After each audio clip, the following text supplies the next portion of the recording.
میں آج اس لیے میں اناؤنس کر رہا ہوں، یہ ہماری حقیقی آزادی کی یہ مارچ ہے، یہ کوئی اس کا ٹائم فریم نہیں ہے۔ ہم پورا جی ٹی روڈ سے اپنا عوام کو ساتھ لیتے لیتے اسلام آباد پہنچیں گے۔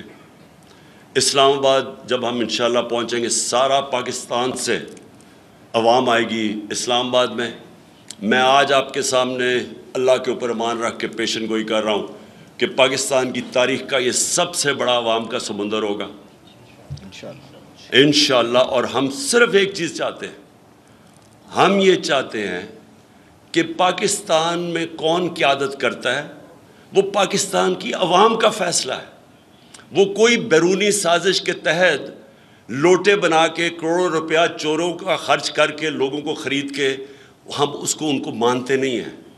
ہم چاہتے ہیں کہ اس ملک کے لوگ فیصلہ کریں، اور اگر برطانیہ کے اندر صرف ان کی پرائم منسٹر کا ان کی پرائم منسٹر کے چینج کے اوپر وہ کہتے ہیں جی الیکشن کرواؤ، ساری اپوزیشن ڈیمانڈ کر رہی ہے، صرف ایک پرائم منسٹر ان کا بدلہ ہے رولنگ پارٹی کی، اس کے اوپر کہہ رہے ہیں کہ جنرل الیکشن کرواؤ۔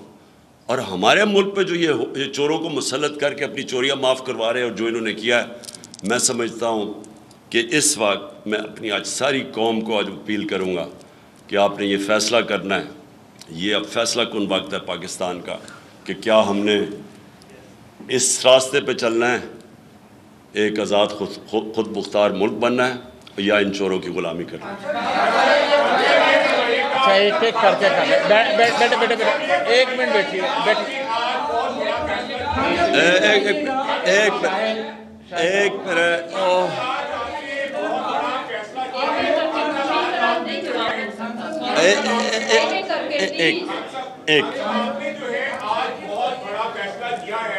سب سے پہلے تو پورے پاکستان کے جو صحافی ہیں، پوری صحافی برادری جو ہے، ارشد شریف کے ساتھ جو ہوا ہے، ہم اس کی مذمت بھی کرتے ہیں، اور آج secretary general P if U T نے بھی مذمت کی ہے۔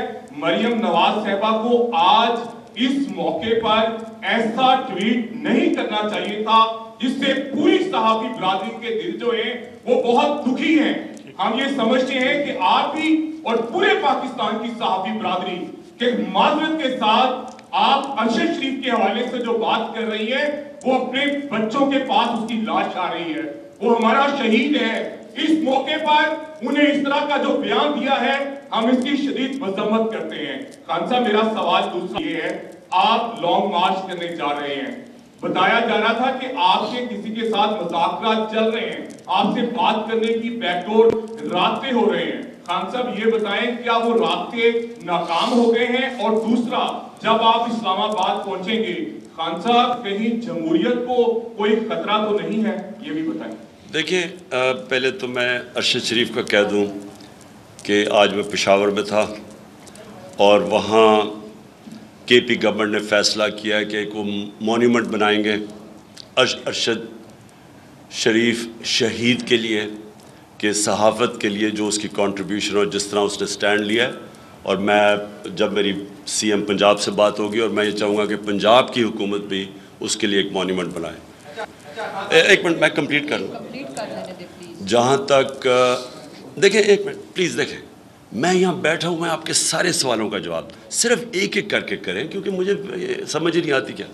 اب سنیں، جہاں تک مذاکرات کی بات ہے، میں بار بار کہہ بیٹھا ہوں کہ پولیٹیکل پارٹی ہمیشہ مذاکرات سے اپنے مسئلے حل کرتی ہے، بندوقوں سے نہیں کرتی۔ ہمارے دروازے ہمیشہ بیک ڈور چینلز پہ کھلے تھے، لیکن مجھے یہ اب پورا یقین ہو گیا ہے کہ یہ کسی صورت الیکشن نہیں کروائیں گے۔ اور یہ الیکشن اس لیے نہیں کروائیں گے کیونکہ ان کو خوف آ گیا ہے، ان کے اوپر خوف طاری ہو گیا ہے کہ اپنا پالتو الیکشن کمشنر کے باوجود، جس نے 10 ہزار ایکسٹرا ووٹ ڈالی تھی پچھلے الیکشن کے اندر، اس کے باوجود یہ الیکشن نہیں جیت سکے، اور اس لیے وہ اب دوسری طرف چلے گئے ہیں ڈسکوالیفیکیشن کے۔ اس الیکشن کمیشن کے ذریعے ایک بالکل ایک غیر آئینی اور قانونی طور پہ ڈسکوالیفائی کیا جائے۔ پہلے فنڈنگ کیس کے اوپر کوشش کی، ادھر فیل ہو گیا۔ اب اس کے لیے کیونکہ یہ میچ اب کھیلنے کے قابل نہیں ہے، اس لیے انہوں نے الیکشن نہیں کروانی۔ تو اس لیے ہم نے فیصلہ کیا ہے کہ ہم اب